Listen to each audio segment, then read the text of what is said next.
Happy Tuesday. Today we're going to talk about communication between the board of directors and management and marketing, management and their staff, and how they can get that same message all the way to every customer or potential customer that comes into the facility. All that after the intro. Here we go.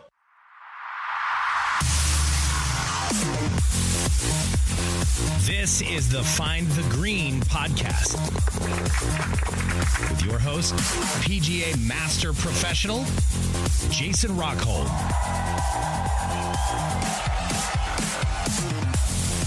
Welcome back for everybody that has been around, and welcome for the first time to those that are trying it out. Check out some of our previous ones for any additional information that you're interested in.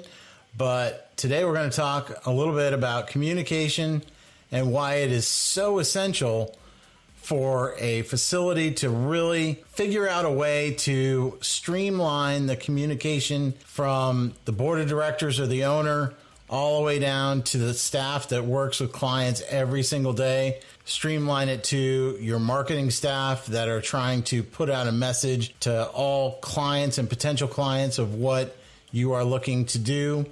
And make sure that your marketing and your staff are in perfect alignment, because there are so many problems that occur when the staff doesn't know what marketing is doing or vice versa. So communication, so important. Please make this one of the highest priorities when it comes to managing your staff and managing your facility. So let's dive into it. Okay, so number one, it's very important to understand the hierarchy of communication when it comes to any facility. And how I always like to start a hierarchy, and you can start this with a big box at the top and then start drawing lines down from there, is you have to start with the board of directors or the owner of the facility. That is your number one go-to. This is the end-all, be-all when it comes to what happens at this facility. The responsibilities that happen at the facility all come down to the board of directors or the owner of the facility. That being said, the owner and the board of directors hire marketing staff to figure out ways to market the facility.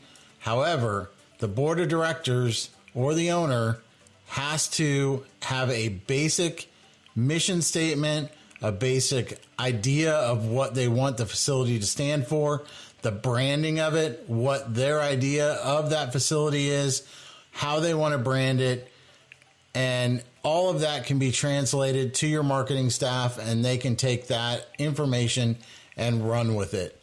However, all that information has to be disseminated all the way down, not only to the marketing staff, but all the way down to your management staff, and even down to the frontline staff that sees every single customer that walks in the door. This is the most important part of communication, is understanding the branding of what your facility stands for and what you want the customer to come away with after spending 5 or 6 or 7 hours at your facility. What do you want that customer to experience, and what do you want them to walk away from your facility and tell everybody that they know is the experience they had at your facility? On a side note, I think I'm going to go back and actually count how many times I said the word facility in the last, 3 minutes? I think it was over 10, but go back and check if you want. All right, moving on. So after the board of directors or the owners have put together what their branding situation is, their branding strategy, now it comes down to working with marketing and trying to tell marketing what that is. And by letting your marketing staff understand what type of brand that you're trying to promote, it will help them get a good idea of what kind of content they want to put out. In addition, what kind of channels they want to put it out on, and most importantly, what kind of customers that we're going to try to get in those channels. So the marketing people will be able to take that information from branding. Well, good marketing people will be able to take that information from branding and be able to find out what channels are great and be able to make that connection. Now, I want you to understand that there is a big difference between branding and advertising, okay? Both fall under the category of marketing, and I think we've talked about this back a couple of weeks ago when we talked about branding and advertising. But one of the most important things is you have to make sure that you are marketing a brand to establish what your entity is in the marketplace. If you are a high-end golf club that is really focused on people coming out and having a high service experience, then that is your brand. If you are a low-level facility that is offering $10 to $15 rounds so that people can actually just come out and play because they can't afford it, then you are a low-cost facility, and that is your brand.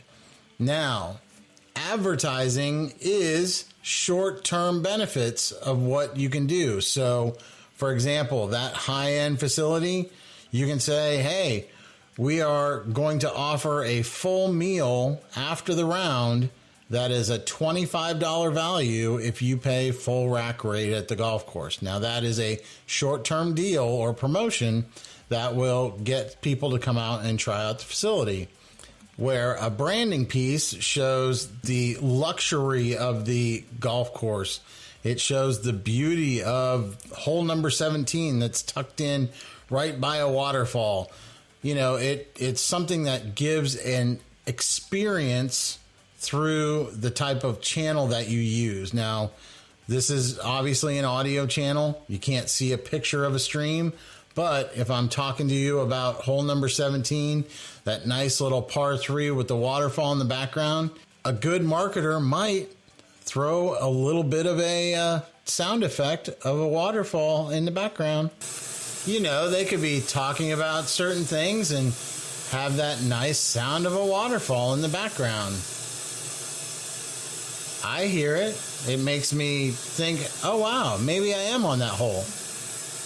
However, a lot of places wouldn't even think of doing something like that. Little things like that really help the mind connect to what you're trying to portray. And these messages need to be conveyed not only to the potential clients that are out there, but they need to be told to everybody that is working at that operation. There's nothing more frustrating in a customer's mind than when they see a promotion and they come up to one of your frontline staff members and the staff member has zero knowledge of what it is. I've seen many different areas where staff members have given huge discounts because they didn't understand what the discount actually was. When something says up to 75% off, then the person is supposed to give only certain things that are up to that amount. However, you know, with poor communication, potentially somebody might give away everything at 75% off. Another example, a real life example, is I had a guy come to me and tell me about how he joined a golf course as a summer member, trying to figure out if it was a place that he wanted to be at, if he really felt like it was something that he wanted to join. He definitely had the money to be able to do it, and he was just looking for a place where he could fit in. So he joined this club, went a couple times, and tried to play in some of the men's events. And the first thing that he was told was, sorry, we don't have enough guys, so all the summer members don't get a chance to play. Well, the summer members are the people that are actually putting their money up front to try to test something out and see if they want to be full-time members. By telling them no or discarding them and telling them to take a hike, they've lost them. I mean, there's no chance that they're going to turn around and say, oh, well, that's cool. I don't get to play in any of the events because I'm a summer member, even though the whole purpose for me trying to be a summer member and trying to see what the club is like is to come out and interact with the current membership and see if it's a membership that I can identify with and enjoy playing with. Well, guess what? If you're not going to put them in those groups, then they're not going to want to be there. And you just let, at this club, it was upwards of $50,000 walk right out the door because you didn't realize that that was an opportunity. Now, this, I believe, is a huge communication issue between marketing and the golf staff or the director of golf. It's such a big thing when it comes to trying to grow that membership or solidify that membership. However, a lot of times that importance isn't actually fed to any of the golf staff. The golf staff is sitting there 100% focused on the membership, and anybody that comes in on the side, their mindset is, well, these guys are kind of extra people that we just kind of feed in. However, if they were told up front by the marketing staff that all the summer members that are coming in are potential members that are really looking at the club and wanting to become a member as long as they can fit in, then that completely should change the mindset of everybody that interacts with that summer member. They are no longer some extra player. They are the fall's first brand new member. They are potentially that member that's going to take a 5-lesson package. They are potentially that member that has 4 kids that is going to take lessons from you every single week. There are so many opportunities that can happen if that communication would have come from marketing, got to the golf staff, and then actually got to those frontline staff members. And I know you're saying, Jason, we do a phenomenal job of that. Every marketing idea that we have gets conveyed all the way to our staff. Every one of our director of golfs or every one of our head professionals knows everything that we have going on. Well, believe it or not, I've gone into dozens of golf shops and I've asked about some of the promotions that they have. And most of the frontline staff have no idea what some of the newer things are. They usually only find out, and I've had a couple of them actually say this, they usually only find out once a client or a customer brings the coupon in.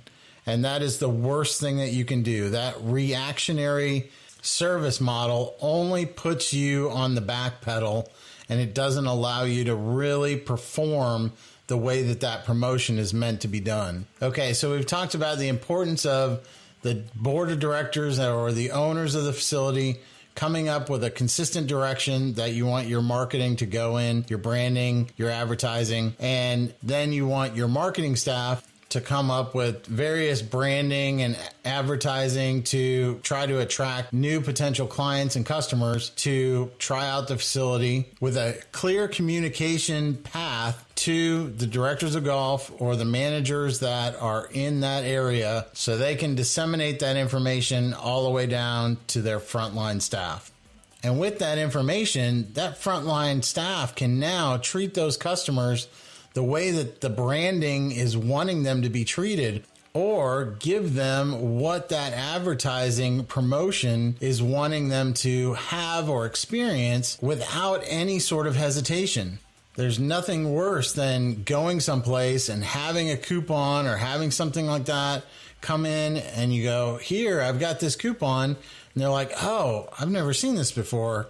I'm going to have to try to contact my manager. And unfortunately, it's my manager's day off, but I'm going to try to give him a call at home and see if I can get a hold of him and see if he knows anything about it. And they make the call and they get a voice message saying, I'm not available. And so then they leave a message and tell that customer, sorry, sir, I don't really know what to do here. There's nothing that puts a question in a customer's mind more than going into a facility with a promotion that got them to go to that facility and then having the frontline staff have no idea about it. Clear communication between any sort of marketing and any sort of staff members will make this work like clockwork. If you can just communicate between all aspects of marketing and your staff, it'll be an amazing process, and you'll see how much more excitement and how much of a better experience your customers and clients are going to have just by coming in and getting what you, as the owner or manager, expected that client to have.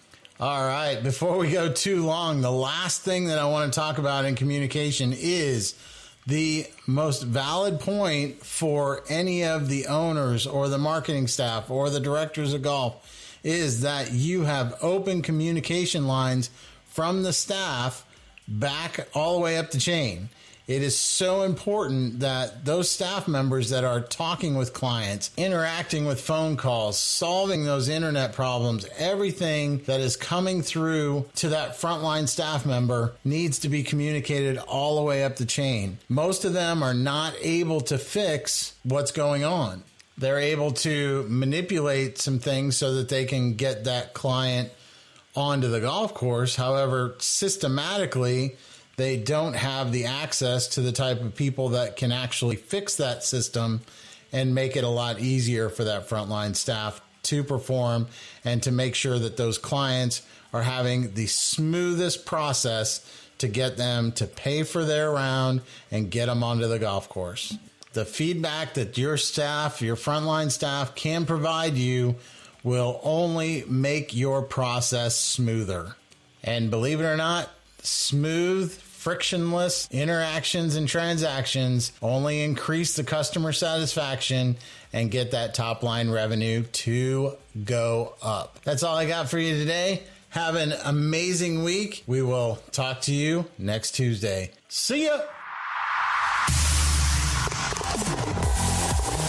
Thanks for listening to this week's Find the Green podcast with PGA Master Professional Jason Rockhold.